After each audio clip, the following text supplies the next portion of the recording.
Tidak hanya ke Iran, kini Trump semakin berambisi menguasai Greenland. Terlebih ia mengumumkan niatnya untuk membentuk Dewan Perdamaian yang dikendalikan oleh Amerika Serikat, sejenis Dewan Keamanan tandingan untuk Dewan Keamanan PBB. Kita bahas bersama pakar geopolitik dan keamanan nasional Wibawanto Nugroho dan juga ada mantan Duta Besar Indonesia untuk Norwegia, Todung Mulya Lubis. Bapak-bapak selamat petang semua. Baik, kita sudah terhubung dengan Pak Wibawa dan Pak Todung akan segera menyusul. Pak Wibawa, bahwa kita tahu Amerika Serikat ini tidak hanya mengancam melalui ekonomi, militer, bahkan membentuk Board of Peace. Menurut Anda, seberapa serius sebenarnya ancaman Trump kepada negara-negara yang mendukung Greenland? Oke ya, langsung saja ya. Jadi terima kasih untuk kesempatannya. Jadi secara substansial ini tidak bisa dianggap hanya sebagai joke. Karena ini mengandung makna substansial yang penting secara global dari perspektif global security dan national security, bukan hanya saja dari Amerika, tapi setiap negara yang berkepentingan di situ. Jadi apa yang terjadi saat ini bisa diterangkan dari perspektif neorealisme. Apa itu neorealisme? Neorealisme itu suatu paham yang beranggapan bahwa di atas negara itu tidak ada lagi kekuatan lain. Oleh karena itu kondisi menjadi anarkis.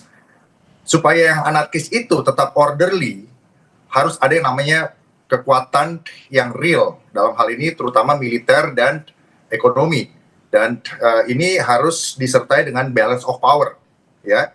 Dan di mana neorealisme ini, ya, ada 3 dimensi dalam melihatnya. Yang pertama adalah karakter dari pemimpin. Sebagaimanapun agresif seorang pemimpin, itu hanya satu variabel. Variabel kedua adalah domestic issue. Ya, bagaimana kondisi suatu negara itu akhirnya menentukan apakah negara itu nanti akan menjadi agresif dan berperang atau tidak. Dan yang ketiga, yang paling penting menurut neorealisme adalah penyebab perang, penyebab konflik di dunia ini adalah kondisi anarkis, struktur. Ya, di mana akhirnya dari neorealisme ini lahirlah apa yang disebut defensive dan offensive realism. Ya, yang defensif itu seperti Indonesia misalnya, kita cukup mempunyai kekuatan militer tanpa harus bersikap agresif. Tetapi ofensif ini hitungannya beda, adalah power maximizing, dan biasanya ini menjadi inherent karakter dari great powers atau superpower. Itu poinnya, ya. Jadi ofensif ini sekarang yang diselami oleh Presiden Trump, yang di mana beliau melihat bahwa jika apa yang terjadi di Greenland ini tidak di-manage, di kemudian hari akan menjadi masalah global security karena terjadi great power competition. Di dalam perspektif neorealis, perdamaian itu hanya sementara. Kalau lagi damai, itu namanya interwar period. Berarti harus siap. Apa yang terjadi sekarang adalah irregular competition. Di mana kompetisi antara great power itu tidak ikut aturan main lagi. Nah, sehingga Amerika mengambil langkah yang agresif, yang cukup inisiatif dari Presiden Trump dengan pendekatan offensive realismnya untuk mengamankan akses penting menuju Arktik. Ya, tapi kalau kita lihat dari ambisi Trump ini yang begitu menggebu-gebu, bukankah justru ini malah melahirkan konflik khususnya antara Amerika Serikat dengan beberapa negara di Eropa, Pak Wibawa? Nah, sekarang begini Mas, ya, dari neorealis itu akhirnya berkembang pahamnya menjadi liberalis. Ayo kita atur bagaimana power balance of power itu bisa diatur dalam kerjasama, atau semangatnya adalah exchange energi satu sama lain. Jika itu belum bisa meng-create keadaan yang stable dalam konteks great power competition saat ini antara Amerika, China, dan Rusia khususnya, mari kita masuk ke dalam institusionalis pendekatannya. Ayo NATO, bagaimana bicara? NATO dan Rusia juga pernah partnership sebelum adanya invasi di Ukraina. Tetapi itu juga tidak jalan juga. Ayo kita dekatkan dengan konstruktivis. Konstruktivis mengatakan apa? Jika identity ini compatible, semua dunia ini akan damai. Ternyata itu juga tidak bisa menyelesaikan masalah. Makanya akhirnya Trump mengambil suatu langkah yang agresif dengan pendekatan offensive realis. Dia akan mencoba menciptakan order baru dengan merupakan satu manuver yang mendahului, atau disebut dengan yang namanya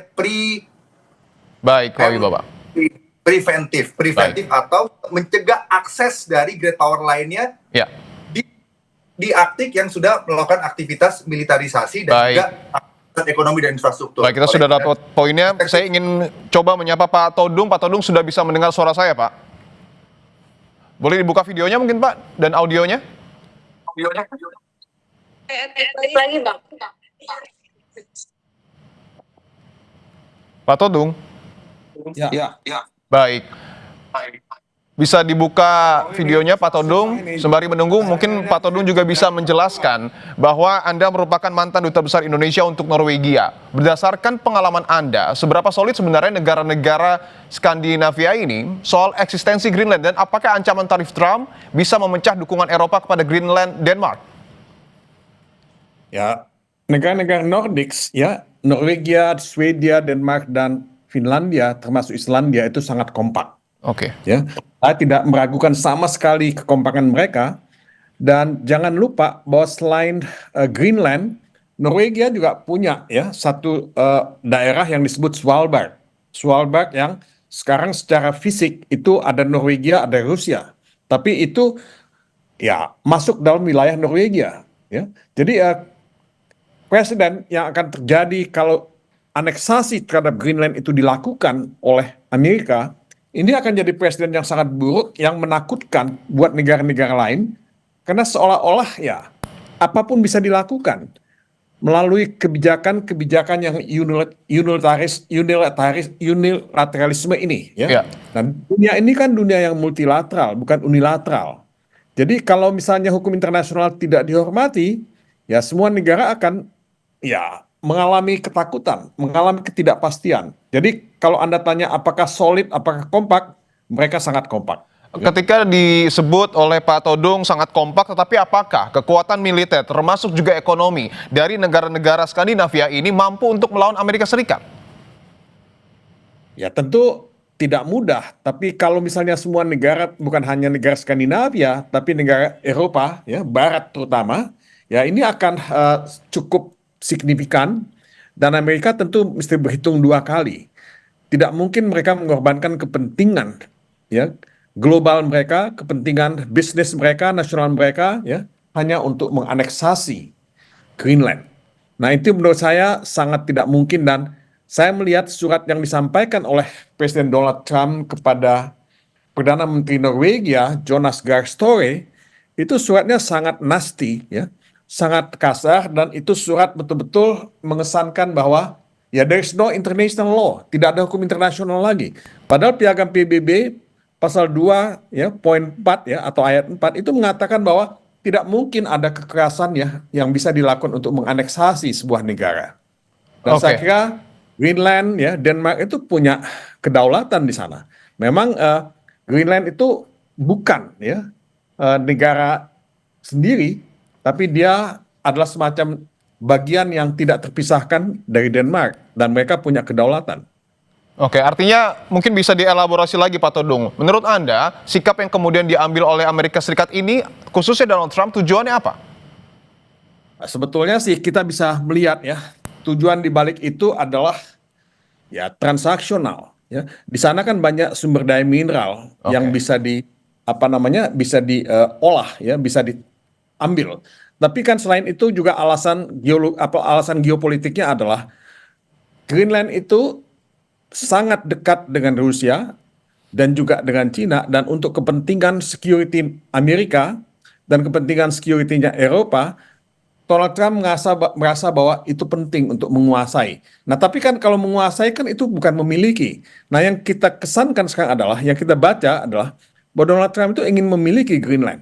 Apakah dengan membeli Greenland atau menguasai secara militer Greenland, dan ini satu presiden yang sangat jelek untuk dunia internasional, buat hukum internasional, dan ini tidak bisa dibenarkan. Oke, baik. Saya ingin tanyakan ke Pak Wibawa tadi, Pak Todung. Tambahkan sedikit ya. Ya, silakan Pak Todung. Nah gini, Crimea ya, itu kan juga dianeksasi oleh Rusia.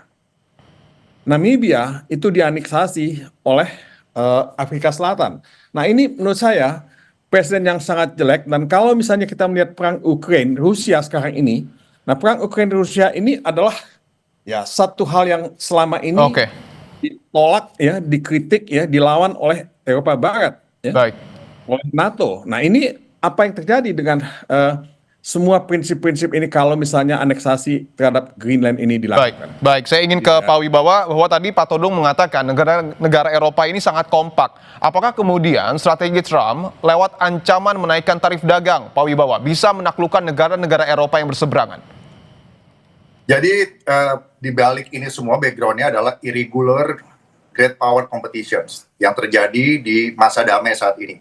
Ya, di mana antara rising power dan ruling power itu kalau selama 5 abad terakhir itu chance-nya itu 20 dari 16 persaingan ruling dan rising power itu 4 itu tidak berakhir perang, 4 berakhir perang. Jadi ada chance 75% akan perang. Nah, sehingga kompetisi itu begitu irregular sekarang, terutama Amerika versus China dan Russia, ya. Dan di mana akhirnya Greenland ini menjadi battle space di dalam irregular global competition, ya, irregular great competitions, ya, great competition. Jadi buat liberalis, buat institusionalis dan buat konstruktivis ini pasti nasty sekali. Saya bisa paham yang disampaikan oleh Profesor Todung Mulia. Tapi untuk perspektif neorealis, dari perspektif ofensif realis, dari perspektif seorang pemimpin superpower, ya dia tidak ada pilihan lain karena ini pilihan strategis. Dan mungkin ujung-ujungnya nanti ini akan seperti the compact of the free states yang ada di kawasan Indo-Pasifik seperti Palau, seperti Micronesia, seperti Marshall Island, di mana akan mereka menjadikan Greenland bagian dari Amerika. Mungkin itu karena untuk mendeter, untuk mendinai akses strategis untuk kebangkitan China dan juga kebangkitan Rusia. Tentu yang harus diantisipasi ya, apakah betul nanti akan ada dampak bagi negara kita, tentu ini yang harus diantisipasi. Terima kasih atas jawaban Anda Pak Wibawanto Nugroho dan juga Pak Todung Mulya Lubis. Terima kasih telah bergabung di Kompas Petang.